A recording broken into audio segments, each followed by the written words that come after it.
Leader of the SNP, Stephen Flynn. Mr. Speaker, to promise is a thing, to keep it is another.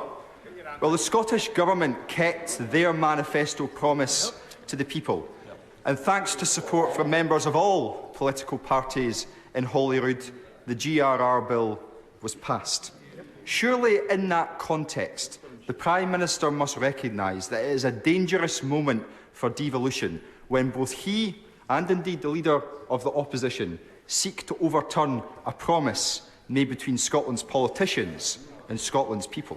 Well, Mr. Speaker, let me be crystal clear that the decision in this case is centred on the legislation's consequences for reserved matters, as is laid out in the Scotland Act, which established the Scottish Parliament, which the honourable gentleman talks about, and at the time supported by the SNP.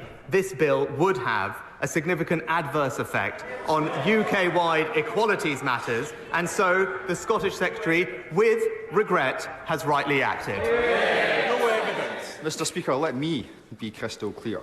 This is the Conservative Party seeking to stoke a culture war against some of the most marginalised people in society, and Scotland's democracy is simply collateral damage. And on that issue of democracy, let's reflect, because on Monday the UK Government introduced legislation to ban the right to strike against the express wishes of the Scottish Government. On Tuesday they introduced legislation to overturn the GRR against the express wishes of the Scottish Government. And this evening they will seek to put in place legislation that rips up thousands of EU protections against the express wishes of the Scottish Government. Are we not now on a slippery slope from devolution to direct rule? No, Mr. Speaker, of course we're not. This is simply about protecting UK-wide legislation, about ensuring the safety of women and children. This is not about the devolution settlement. I would urge the honourable gentleman and his party to consider engaging with the UK Government on this bill, as we did before the legislation passed, so that we can find a constructive way forward in the interest of the people of Scotland and the United Kingdom. Edward Simpson. A Transport Secretary implying NHS workers are deliberately putting people in danger. A Health Secretary pitting dedicated nurses against vulnerable patients. Does the Prime Minister really expect the public to believe that the very people who have dedicated their lives to saving life and limb are so reckless? Or is it not the case that this government have pushed them to their absolute limit and they have no other option but to strike? Mr. Speaker, we have enormous respect and gratitude for all our public sector workers, especially those in the NHS, which is why we have backed them with not just record funding, but also record investment in more doctors and nurses, 15,000 more doctors, 30,000 more nurses, and more life-saving equipment, which will help them do their jobs, and we continue to want to engage constructively in dialogue with them. MacCaskill. Thank you, Mr. Speaker. The Prime Minister is well aware of the injustice of prepayment meters, not recently because he commented on it earlier in a question, because it's long-standing. Higher tariffs and higher social charges.